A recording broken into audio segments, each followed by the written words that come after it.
Bismillahirrahmanirrahim. Assalamualaikum warahmatullahi wabarakatuh. Innal hamdalillah nahmaduhu wa nasta'inuhu wa nastaghfiruh wa natubu ilayh wa na'udzu billahi min shururi anfusina wa sayyiati a'malina. May yahdihillahu fala mudilla lahu wa may yudlil fala hadiya lahu.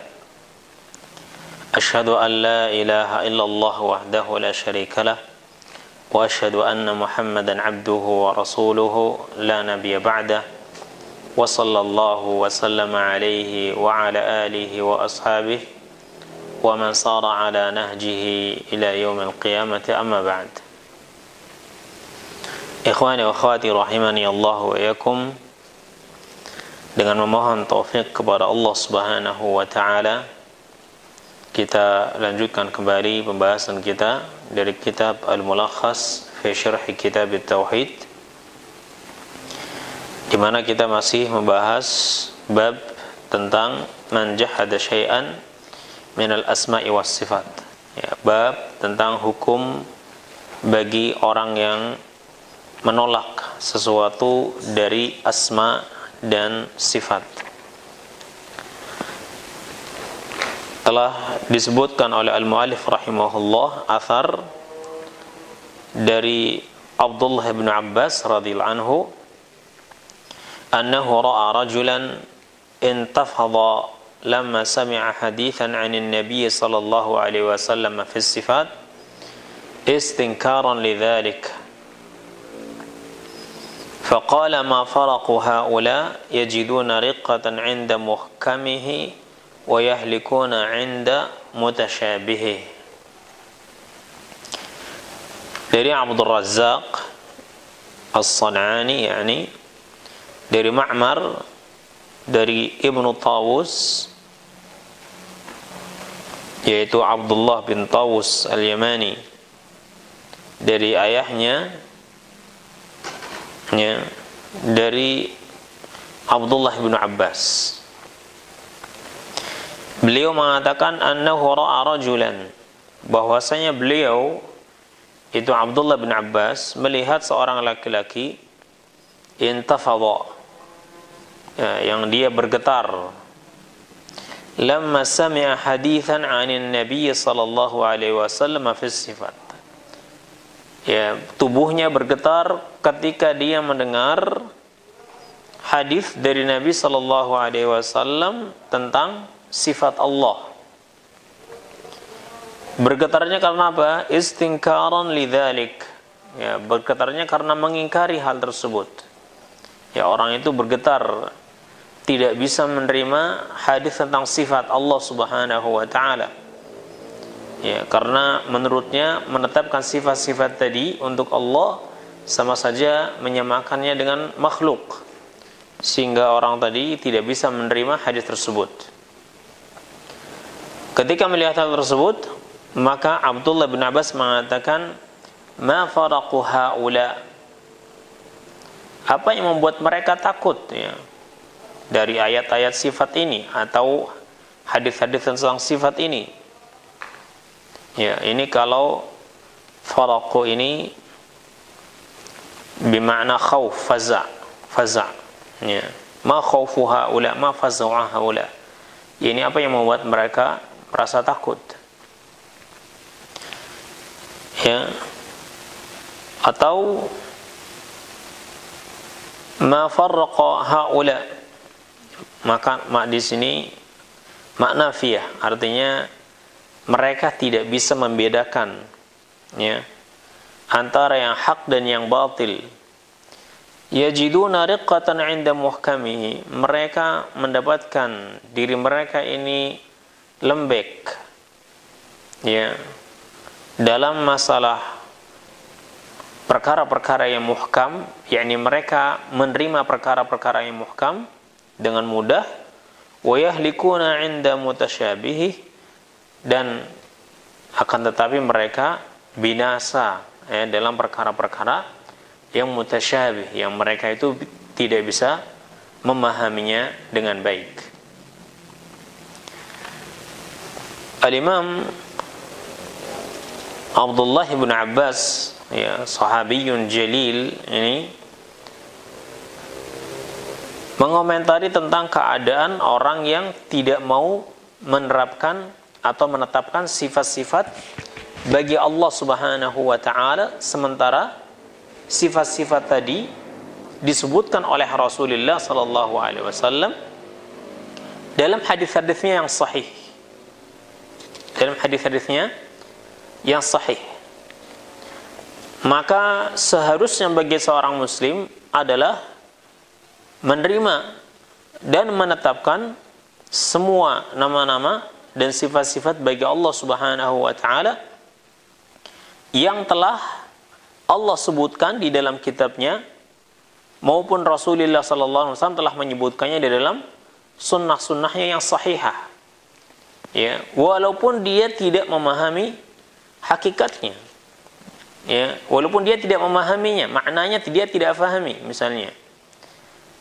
Ya, maka kewajibannya adalah menerima nama-nama dan sifat-sifat tersebut. Sebagaimana yang dikatakan oleh Imam Asy-Syafi'i rahimahullah, beliau mengatakan amantu billah wa bima jaa'a 'anillah ala muradillah wa amantu bi rasulillah wa ma jaa'a 'an rasulillah ala muradi rasulillah sallallahu alaihi wasallam. Al-Imam Syafi'i rahimahullah, beliau mengatakan aku beriman kepada Allah dan dengan apapun yang datang dari Allah sesuai dengan keinginan Allah, sesuai dengan maksud yang Allah kehendaki. Dan aku beriman kepada Rasulullah dan dengan apa yang dibawa oleh Rasulullah sallallahu alaihi wasallam sesuai dengan apa yang Rasulullah sallallahu alaihi wasallam kehendaki. Ya, sesuai dengan apa yang Rasulullah SAW maksudkan. Ya, walaupun misalnya perkara tersebut beliau belum bisa memahaminya. Akan tetapi kalau perkara itu datang dari Rasulullah di dalam sunnahnya yang sahihah, maka yang wajib atasnya adalah menerima ya perkara tersebut ya dan mengimaninya. Ya. Sementara orang ini ketika dia mendengarkan hadis dari Abdullah bin Abbas ya tentang sifat Allah Subhanahu wa taala, dia mengingkarinya.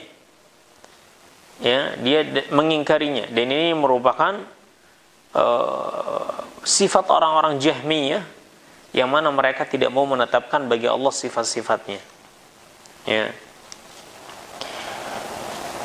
Al-Imam Ahmad atau Abdullah bin Imam Ahmad ya, putra Imam Ahmad yaitu Abdullah, beliau membawakan riwayat di dalam kitab beliau Ar-Radd 'alal Jahmiyah, ya, bantahan bagi orang-orang Jahmiyah, dari Waqi' dari Israel di dalam hadisnya. Ya, Al-Imam Adz-Dzahabi menyebutkannya dalam kitab Al-'Arsy. Idza jalasa ar-rabbu 'alal kursi, ketika Allah duduk di atas kursinya, faqsha'arra rajulun 'inda Waqi', maka tiba-tiba ada seorang laki-laki yang bergetar tubuhnya ketika mendengar Allah bersemayam di atas kursinya. Maka Waqi' melihat hal tersebut, faghadiba Waqi', beliau pun marah. Wa qala adrakna al-a'masha wa Sufyana yuhaddithuna bihadhihi al-ahadith wa la yankirunaha.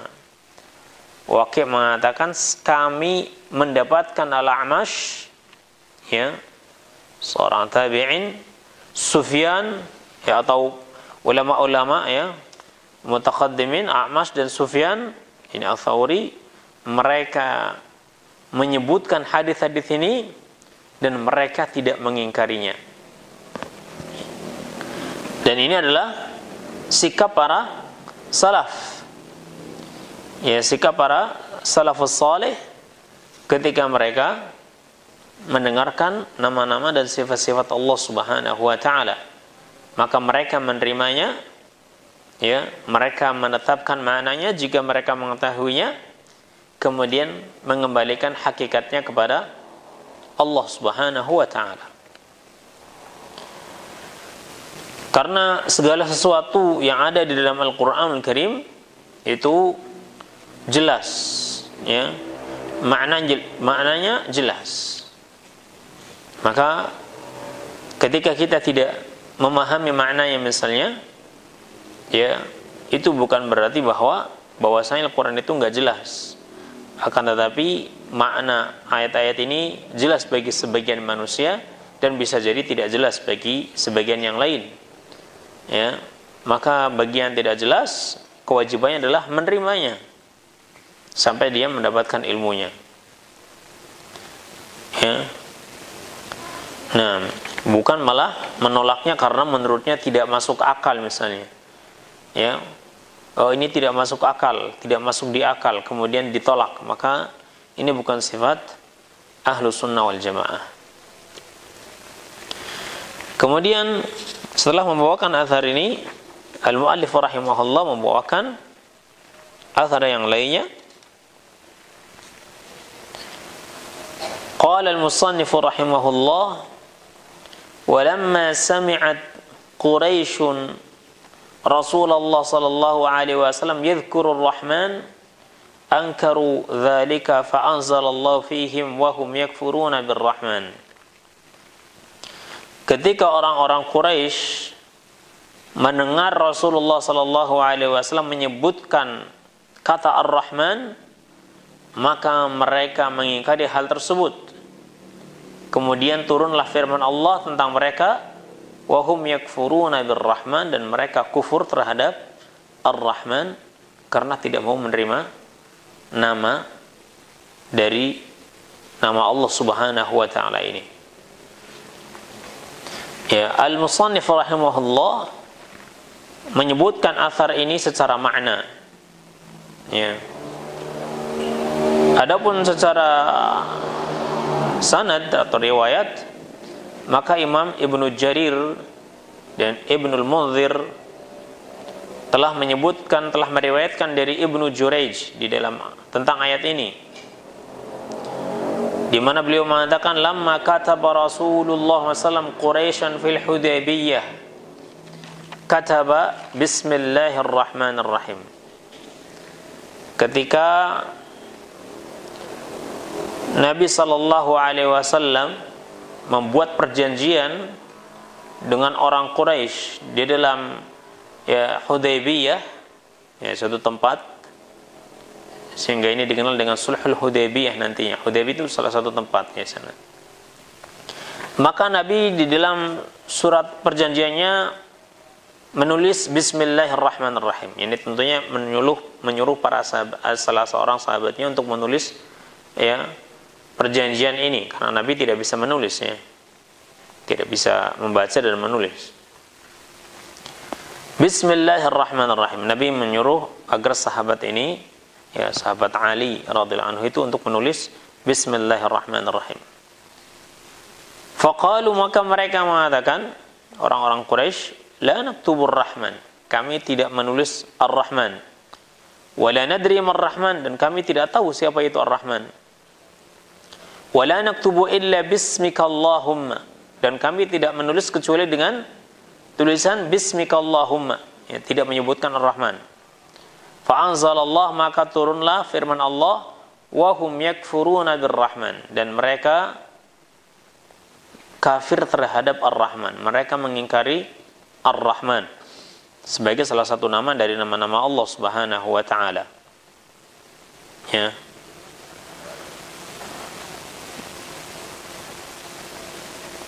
Di dalam Fathul Majid, di dalam kitab Fathul Majid disebutkan dari Qatadah, wa hum yakfuruna bir-Rahman, ketika menyebutkan tentang wa hum yakfuruna bir-Rahman, maka beliau berkata, dzukira lana anna nabiyallah zaman al-Hudaybiyah hina salaha Quraisyan kataba hadza ma salaha alaihi Muhammadun Rasulullah.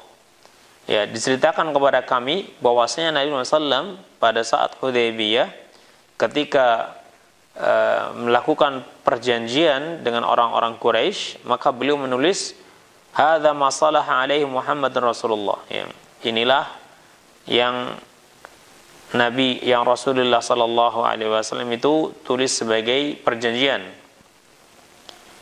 Ya, faqala musyriku Quraisy, maka berkatalah orang-orang musyrik Quraisy, la in kunta Rasulullah thumma qatalnaka laqad zalamnak. Ya, kalau engkau betul-betul Rasul, kalau engkau memang betul-betul Rasulullah, kemudian kami memerangimu, pasti kami telah berbuat zalim kepadamu. Ya. Dan mereka ngerasa nggak berbuat zalim ketika memerangi Nabi karena mereka nggak mengakui Muhammad sebagai Rasulullah. Walakin uktub hadza ma salaha alaihi Muhammad bin Abdullah. Orang Quraisy mengatakan, akan tetapi tulislah. Inilah perjanjian yang ditulis oleh Muhammad bin Abdullah. Faqala ashabu Rasulillah SAW, da'na ya Rasulullah nuqatilhum. Para sahabat Nabi mereka enggak sabar ketika mendengar perkataan para orang-orang Quraisy ini ya. Para sahabat Nabi enggak sabar dan mereka mengatakan, ya Rasulullah, biarkan kami memerangi mereka. Ini. Kalau mereka enggak setuju, biar kita perang aja.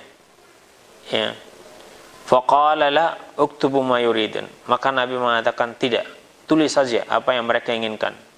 Inni Muhammad bin Abdullah, karena sesungguhnya saya memang Muhammad bin Abdullah, enggak masalah.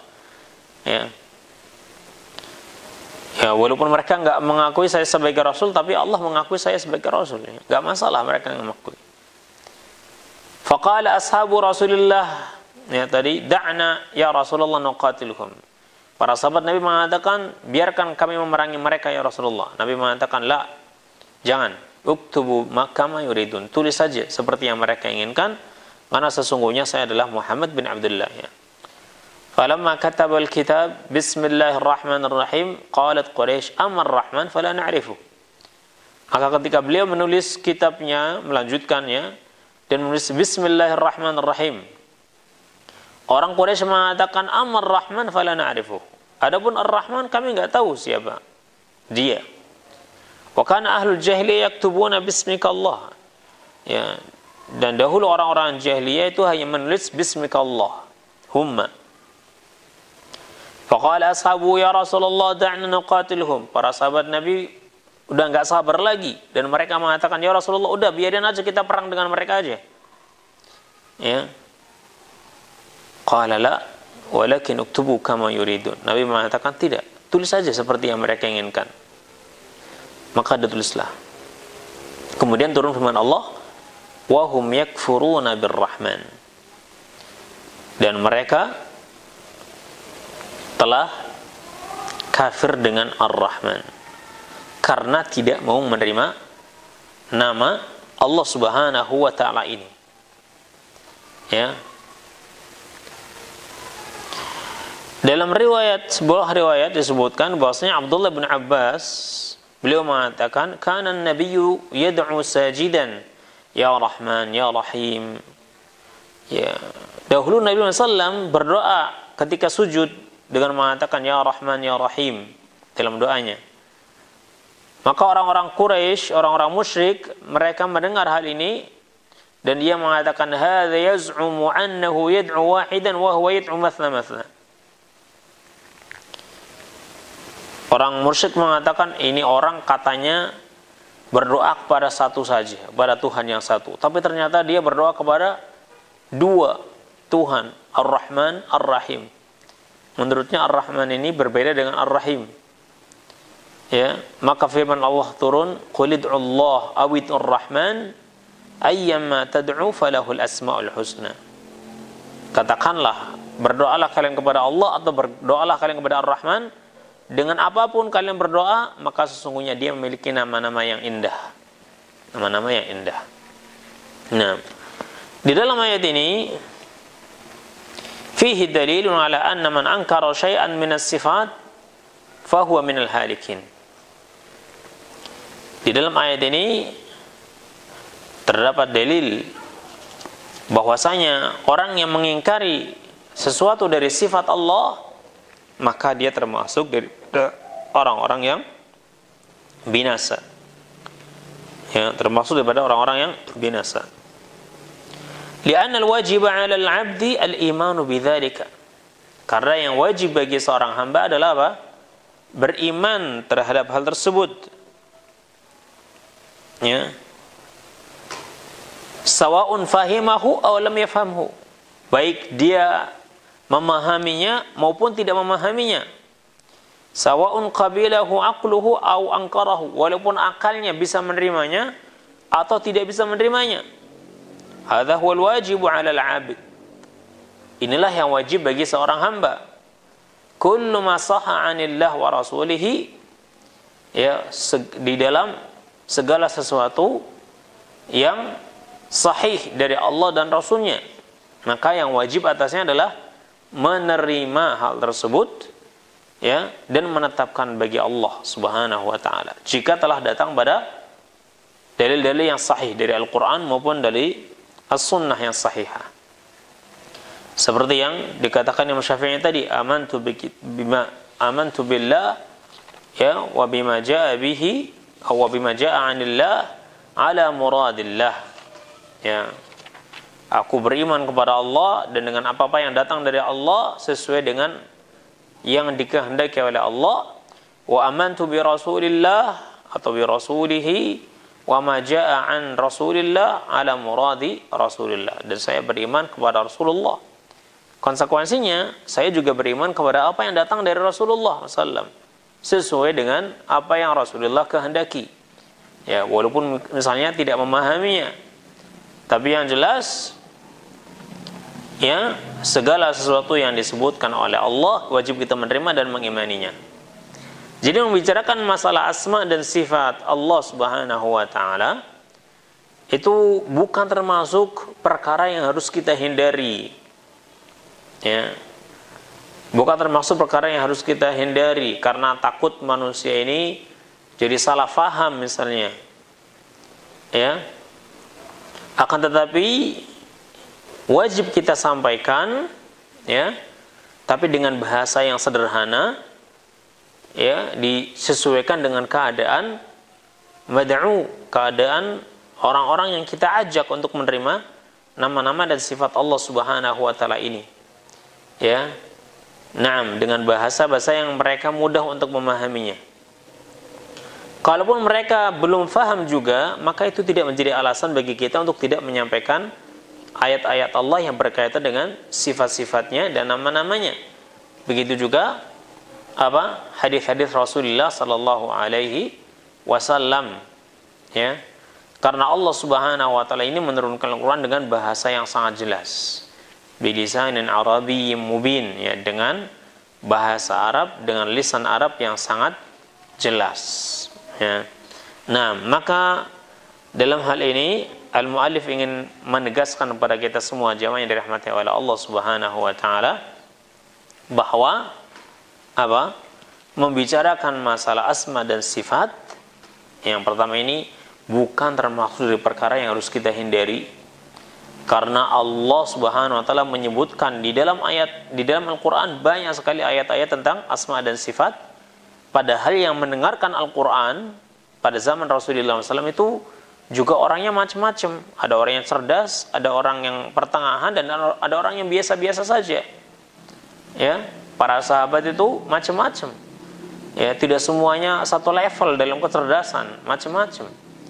Walaupun demikian Nabi SAW tetap menyebutkan ayat-ayat ini, ayat-ayat sifat, kepada para sahabatnya, ya, ridwanullah alaihim ajma'in, dan mereka para sahabat menerimanya, walaupun mereka mungkin saja ada di antara mereka yang belum bisa memahami, ya, dari makna sifat-sifat tersebut, akan tetapi mereka menerimanya, ya.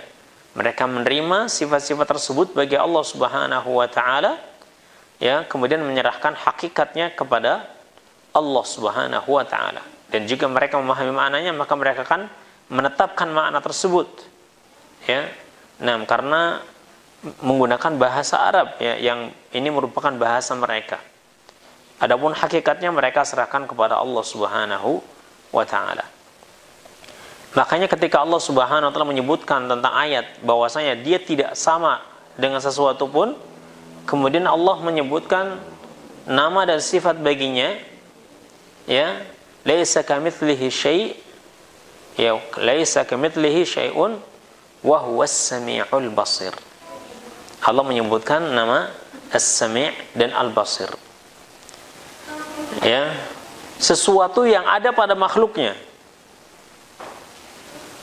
akan tetapi hakikatnya berbeda. Laisa kamitslihi syai'un, Allah berfirman, tidak ada sesuatu pun yang sama dengannya.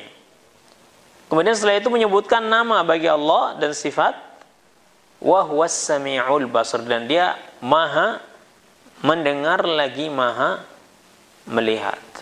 Manusia bisa mendengar? Tidak bisa. Ya, bisa melihat? Bisa. Apakah berarti Allah sama dengan manusia, dengan makhluknya karena bisa mendengar, bisa melihat? Tidak. Karena Allah berfirman, laisa kamitslihi syai'. Tidak ada sesuatu pun yang sama dengannya. Dan Allah adalah maha mendengar lagi maha melihat. Jadi Allah menetapkan untuk zatnya nama As-Sami' dan nama Al-Basir, begitu juga sifatnya, ya, yang bisa mendengar dan juga bisa melihat. Manusia bisa mendengar, bisa melihat. Apakah berarti kita menyamakan Allah dengan makhluknya? Kalau kita menetapkan nama ini bagi Allah, Allah maha mendengar lagi maha melihat? Tidak. Ya, padahal manusia juga maha melihat dan mendengar. Ya, manusia itu mendengar dan melihat. Ya, nah, akan tetapi di awal ayat ini Allah menegaskan laisa kamitslihi syai'. Jadi menetapkan nama-nama bagi Allah Subhanahu wa taala dan sifat-sifat yang mana nama-nama dan sifat-sifat ini juga ada pada makhluknya, itu tidak otomatis berarti kita menyamakan Allah dengan makhluknya. Karena kesamaan makna, kesamaan nama tidak berkonsekuensi kepada kesamaan makna dan hakikat. Ya. Kesamaan hakikatnya tidak, walaupun namanya sama tapi hakikatnya berbeda. Ya, kita saja mungkin punya nama yang sama. Muhammad, misalnya di sini ada 5 Muhammad. Apakah mereka sama dalam penglihatan? Mereka sama dalam pendengaran? Padahal namanya sama. Muhammad. Ya, mereka juga punya pendengaran dan punya penglihatan. Tapi mereka sifat pendengarannya beda. Yang ini kuat, yang ini kurang kuat. Sifat penglihatannya beda. Yang ini tanpa kacamata lihatnya, yang ini dengan kacamata.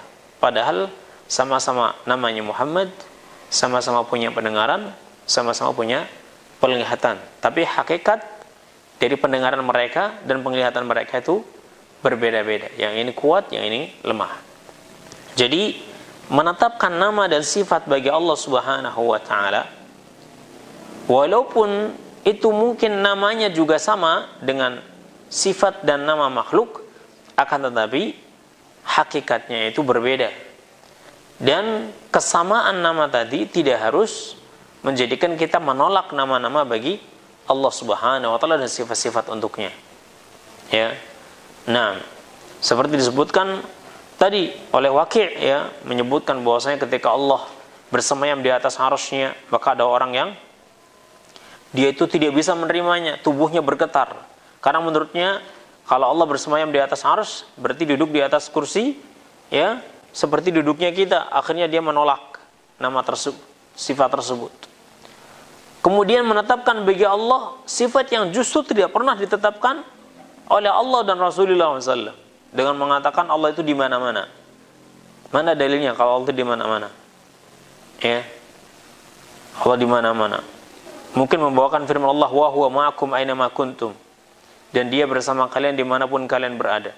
Mana para ulama salaf yang menyebutkan bahwasanya para ulama salaf, ya, dari kalangan para sahabat, para tabi'in, para tabi'ut tabi'in, ulama-ulama mutaqaddimin, a'immah ahlu sunnah, Imam Ahmad, Imam Syafi'i, Imam Abu Hanifah, Imam Malik, ya, dan juga imam-imam yang lainnya dari kurun mufaddalah, ya, dari kelompok orang-orang yang hidup di zaman-zaman yang utama. Siapa di antara mereka yang menetapkan atau menyebutkan, ya, bahwasanya apa? Allah itu sama, Allah itu di mana-mana. Tidak ada. Dan mereka sepakat ahlu tafsir, misalnya Imam At-Tabari menyebutkan bahwasanya wa huwa ma'akum aina ma kuntum, dan dia bersama kalian dimanapun kalian berada. yakni ma'nya di sini bukan dengan zatnya, tapi wa huwa ma'akum bi'ilmihi, dia bersama kalian dengan ilmunya. Ya. Nah, kebersamaannya adalah dengan ilmunya. Yakni Allah mengetahui kita dimanapun kita berada. Allah senantiasa bersama kita dimanapun kita berada. Bukan berarti bahwasanya Allah itu di mana-mana. Ya, Allah itu menyatu dengan makhluknya. Ini wahdatul wujud. Ya, tidak. Naam. Dalil-dalil tidak ada yang menunjukkan bahwasanya Allah itu di mana-mana. Ya. Justru Allah Subhanahu wa taala menyebutkan bahwa Allah di atas arsy. Bersemayam di atas arsy. Kemudian Rasulullah SAW juga menyebutkan bahwasanya Allah itu fis sama, di atas langit. Ya. Naam. Kemudian karena akal manusia menurutnya tidak bisa menerima, tidak masuk akal. Masa kalau Allah di langit berarti Allah butuh tempat misalnya. Ini enggak masuk akal menurutnya. Akhirnya ditolak sifat ini. Padahal Allah yang menyebutkannya. Tsummastawa 'alal 'arsy. Ada beberapa tempat di dalam Al-Qur'an Al-Karim yang menyebutkan bahwasanya tsummastawa 'alal 'arsy, kemudian Allah beristiwa, ya, bersemayam di atas arsy. Ya, maka kita menetapkan bahwasanya Allah itu bersemayam di atas arsy. Kemudian mereka mulai menggunakan logika. Ya. Mulai menggunakan logikanya. Dalam hadis kan dikatakan bahwasanya Allah itu turun ke bumi pada sepertiga akhir malam. Berarti kalau Allah turun, arsy-nya kosong dong. Mulai menggunakan logika. Terus kalau Allah turun, kemudian naiknya kapan lagi? Menggunakan logika mulai. Ya, naam. Padahal sifat Allah tidak sama dengan sifat makhluknya. Ya, sifat Allah tidak sama dengan sifat makhluknya. Yang Anda fikirkan tadi itu adalah sifat-sifat makhluk. Yang Anda fikirkan tadi adalah sifat makhluk. Makhluk kalau turun, tempatnya kosong. Ini makhluk. Ya. Naam. Ya, kalau makhluk berarti dia turun dari tempatnya akan kosong. Ini sifat makhluk. Sementara Allah SWT tidak sama dengan makhluknya. Laisa kamitslihi syai'. Ya. Maka jangan langsung ditolak karena ini sama dengan makhluk ini, kalau begitu harus ditolak. Anda menyamakan, dengan demikian Anda sudah menyamakan Allah dengan makhluknya. Ya. Karena kalau mengatakan Allah kalau turun ke langit dunia berarti arsy-nya kosong. Ini mah sifat makhluk. Kalau begitu jangan menetapkan sifat ini bagi Allah. Ya. Maka sebelum dia menolak sifat Allah ini, dia sudah samakan Allah dengan makhluknya terlebih dahulu. Sehingga dia kemudian menafikan sifat Allah. Ahlus sunnah wal jamaah tidak demikian. Ahlus sunnah wal jamaah menerima apa yang datang dari Allah Subhanahu wa taala. Adapun hakikatnya itu diserahkan kepada Allah. Amantu billah wa bima jaa'a 'anillah. Amantu billah wa ma jaa'a 'anillah ala muradillah. Seperti itu harusnya. Kita beriman kepada Allah, maka kita beriman dengan segala sesuatu yang datang dari Allah. Dan kita beriman dengan sesuai yang Allah kehendaki maknanya. Maknanya kita serahkan kepada Allah. Hakikatnya maksudnya ya, kita serahkan kepada Allah. Kalau kita tidak bisa memahaminya dengan baik, tidak bisa masuk akal kalau dengan menetapkan sifat ini. Ya. Karena kalau sampai kita menolak sifat ini, maka ini sama saja dengan firman Allah, wa hum yakfuruna birrahman. Mereka menolak Ar-Rahman. Ya, sifat yang Allah sebutkan untuk zatnya sendiri. Ditolak oleh mereka gara-gara mereka tidak mendengar nama ini, ya. Naam. Ya. Maka bagi kita ikhwani akhwati rahimani Allah yakum, wajib untuk menetapkan semua nama-nama dan sifat-sifat yang telah Allah sebutkan di dalam Al-Qur'anul Karim dan disebut oleh Rasulullah SAW di dalam sunnahnya. Karena tidak ada yang paling mengetahui tentang Allah kecuali zatnya sendiri, dan tidak ada yang mengetahui setelah Allah dari hambanya kecuali Rasulullah SAW. Maka apapun yang datang dari Allah dan Rasulnya tentang zat Allah, dari nama-nama dan sifatnya, wajib kita menerimanya dan menetapkan bagi Allah. Adapun hakikatnya kita serahkan kepada Allah dan kita mengimani bahwasanya Allah tidak sama dengan makhluknya. Walaupun mungkin namanya sama, ya, akan tetapi hakikatnya berbeda.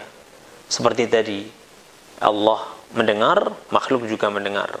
Allah melihat, makhluk juga melihat.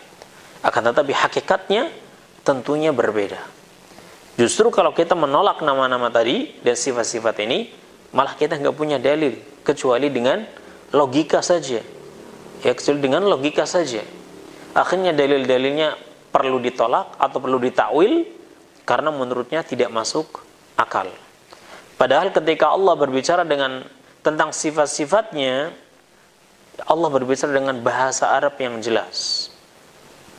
Maka para sahabat Nabi ketika mendengar sifat-sifat ini, mereka menerimanya. Dan mereka tahu bahwasanya Allah tidak sama dengan makhluknya. Sehingga mereka tidak mempermasalahkannya. Ya. Permasalahan ini mulai muncul, pembahasan masalah asma dan sifat ini mulai muncul ketika muncul firqah Jahmiyah, kelompok orang-orang Jahmiyah yang mereka ingin menolak nama-nama dan sifat-sifat bagi Allah Subhanahu wa ta'ala. Ya. Nah, orang-orang Jahmiyah itu menolak nama-nama dan sifat-sifat Allah Ta'ala. Akhirnya ya setelah itu muncullah para ulama yang membahas tentang asma dan sifat ini, ya, dari zaman para ulama mutaqaddimin, ulama salaf sampai saat ini, ya. Nah, dan Ahlus Sunnah wal Jamaah, manhaj mereka dalam masalah asma dan sifat adalah menerima semua nama-nama dan sifat-sifat yang telah Allah tetapkan untuk zatnya di dalam Al-Quranul Karim maupun ditetapkan oleh Rasulullah SAW di dalam sunnahnya yang sahihah, tanpa mentakwilkan, ya, kemudian merubah-rubah maknanya atau menolaknya. Akan tapi mereka menerimanya, ya, menerima nama tersebut dan maknanya, adapun hakikatnya mereka serahkan kepada Allah Subhanahu wa ta'ala. Nah, dengan demikian kita telah selesai membacakan, ya, dalil-dalil atau athar yang disebutkan oleh al-muallif di dalam bab ini, bab man jahada syai'an minal asma'i was sifat. Kemudian insyaallah kita akan melanjutkan pada pertemuan berikutnya masuk pada bab yang ke-40, ya, yaitu bab qaulillahi ta'ala ya'rifuna ni'matallah thumma yunkirunaha. Bab firman Allah Ta'ala ya'rifuna ni'matallah, mereka mengetahui nikmat-nikmat Allah, thumma yunkirunaha, kemudian mereka mengingkarinya. Ya, insyaallah ini akan dibahas pada kesempatan berikutnya, ya. Subhanakallahumma wa bihamdik asyhadu an la ilaha illa anta astaghfiruka wa atubu ilaik. Assalamualaikum warahmatullahi wabarakatuh.